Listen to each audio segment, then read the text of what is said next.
Orlovsky and Dillon Gabriel on the change today. I think you just have to do everything in your power, Cam, to get ready for when your number is called. Certainly at the quarterback position, it's different than wide receiver where there's just one guy out there, so there's one rep to go around and you have to do everything in your power. But it's no different than a left tackle making his first start or a defensive tackle making his first start or a safety or what have you. It's it's going to be the first time for Dillon on Sunday, but you try to build off of all your experiences. It's part of my job, to be ready, to be that, sense of hope for everyone to continue to be better and come together and create momentum for each other. So excited for that, but just also extremely focused at doing my job at a high level. All right, now Dillon Gabriel played plenty of football in 6 seasons in college, playing at UCF, Oklahoma, and then finishing at Oregon. His 63 starts, 189 touchdowns responsible for, are the most by any quarterback in FBS history. The QB carousel continues to go around in Cleveland. As Adam told you, I just want to say this again. Gabriel will be the Browns' 41st different starting quarterback since Cleveland returned to the NFL in 1999. If you're keeping track, that's 11 more than any other franchise. So glad you're with us today. Dan Orlovsky, Andrew Hawkins, Phil Yates. We got a lot to get to. This is a super busy day. Yeah, we got a lot. Well, let's do it then. Dan, does this decision make sense for the Browns right now? As we said, they're facing off against the Vikings defense in London. I would have started in week 1, but here we are week 4, okay? So only thing left to do. 2 things. Number 1, it's recon for this season, from this moment for the rest of the season if you're the Cleveland Browns. Did you find Andy Dalton, a Derek Carr, a Russell Wilson, Dak Prescott? That's really, outside of trying to win a game, that's the only thing that's left. Is Dillon Gabriel a guy for you? I think the second thing, and just directly to the field, Kevin Stefanski's offense, the fundamental part of it was always play action. It's the second worst play action pass offense in the NFL right now. That has to be the backbone of Gabriel. It's got to come back to be the foundational part of this offense. If he can do that, that's at least a box checked of, okay, can he be the guy for the future? But it's all about, is this dude any good or not? Yep. It's a dramatic style change, by the way, from Joe Flacco. Joe to Dillon, if you saw the two standing next to each other, it's a gigantic discrepancy in literal size. Joe's 6'6", Dillon Gabriel about my size. He's a lefty versus a right-handed quarterback, but also the way in which Joe plays. Joe was a very methodical quarterback, especially at this stage of his career. What I liked most about Dillon Gabriel during his last season of college football, which was at Oregon, his 3rd of 3 stops during his college career.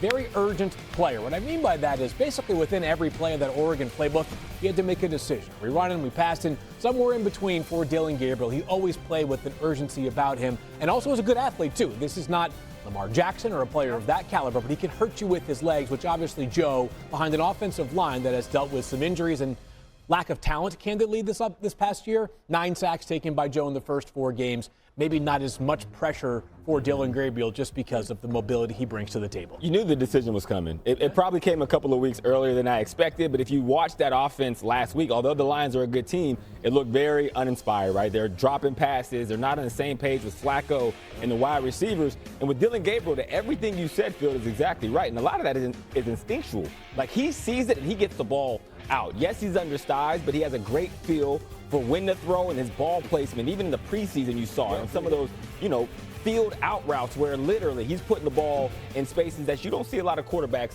that are able to do it. He moves better in the pocket, so there's going to be opportunities. The big picture for the Browns is, can we get a good evaluation on him this year to see exactly what we have? I think that's the question that we probably know the answer to. They don't really have a number 1 receiver. I tell you, Jerry Jeudy's probably a number 2 receiver. And then their number 3 is a younger player. So their talent outside of the perimeter is not remotely close to what you would want for a starting quarterback. But he could show something, right? To Totally. Say, okay, we've maybe struck some gold here. One other thing to watch this week, Myles Garrett missed practice today with an ankle injury, so we'll keep an eye on that. All right, let's get to more news. There's a ton of it with Adam. Adam, what's going on with Jayden Daniels and the Commanders?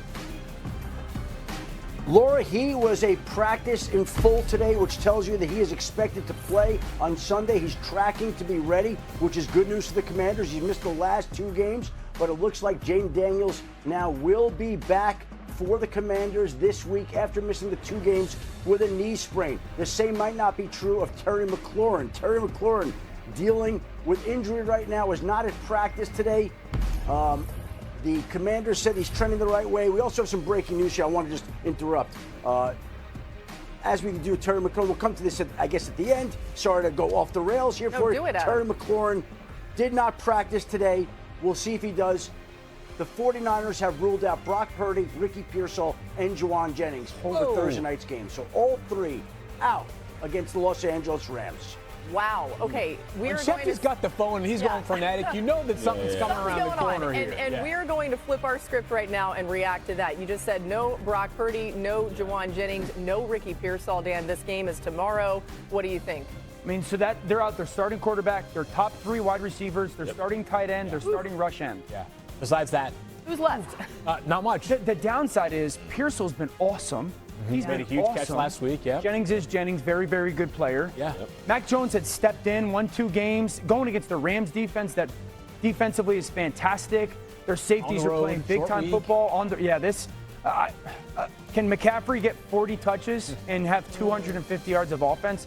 This is brutal for the 49ers because that division's loaded. Yeah, to your point, when Mac Jones goes in, you're hoping you get a lift from all the other players to kind of fill in the gaps. But literally, you're operating with all gaps. So for Kyle Shanahan, it's like, well, where do I find the answers? Yes, Christian McCaffrey, but are you going to want to put that heavy of a dosage on him? Got to keep him healthy, too. He has to be around for this entire season for this to matter for the 49ers. You never seed a game, of course. But I think if you're the 49ers, there's probably a bit of a feeling going into this game that if we can get our guys healthy, and Brock missed 2 games, comes back for 1 game, is now going to miss another. That tells us that whatever Brock is dealing with inside this turf toe issue, he needs a little bit more time. And if you can get Brock right for week 6 when they play Tampa Bay, another gigantic game in the NFC, you have a much better chance to stay competitive in this awesome NFC West than if you bring him back out here on Thursday night where the stack of chips is already relatively short against this really good Rams team.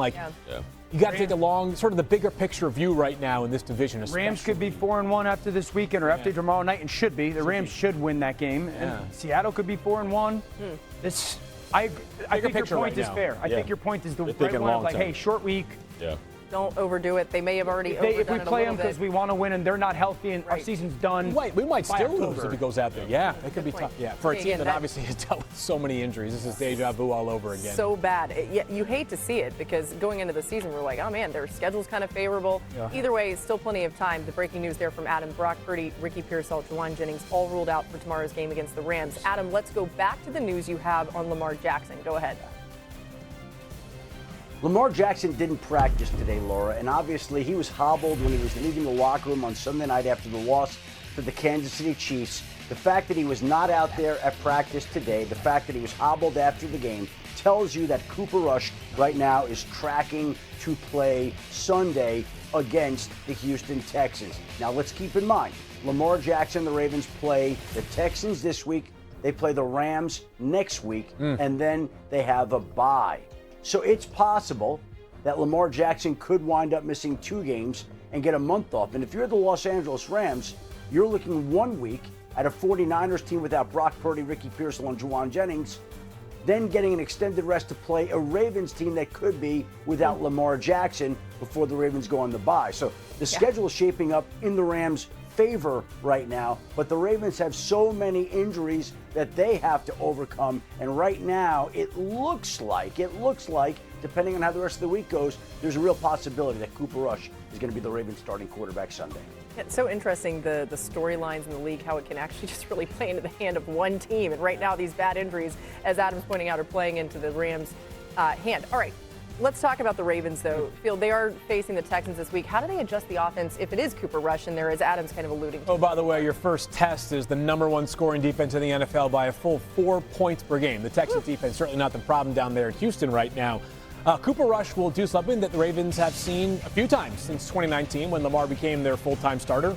Somebody else filling in for Lamar. The big difference is look at the 4 quarterbacks that have previously stepped in for Lamar Jackson. Snoop Huntley, the most experience out of those guys, and then Robert Griffin III, Josh Johnson, and Anthony Brown. I'm not saying any of those guys are close to the level athlete that Lamar is under center. That being said, they all offer a whole lot more rushing upside than Cooper Rush. Cooper Rush, who I guess is inappropriately named Cooper Rush. He's got 61 carries for 20 yards in his career. He's kind of the human victory cigar, taking a lot of knees throughout his career. But if you're playing the Ravens, normally you got Lamar and Derrick Henry. I think the idea from a defense is we got to pick our poison. Are we going to make Lamar beat us as a passer and allow Derrick Henry and bottle up Derrick Henry as a runner, or the other way around? We're going to bottle up Lamar but allow Derrick Henry to gash us for 150 yards.